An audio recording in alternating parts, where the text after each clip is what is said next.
आगे लाइफ अपन बनई बहुगे, पैसा खूबे कमाई बहुगे, तोरा से दूर चला जाई बहुगे, कबो न लौट के बहुगे।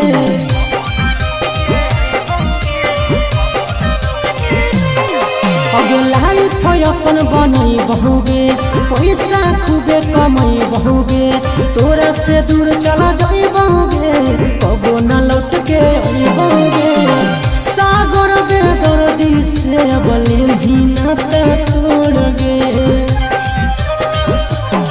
यही अखिया में लोर गे, अब नहीं तो तोड़ गे, जहियो छोड़ी कमाए लगे लोर गे, यही अखिया में लोर गे, अब नहीं तो तोड़ गे, जहियो छोड़ी कमाए लगे।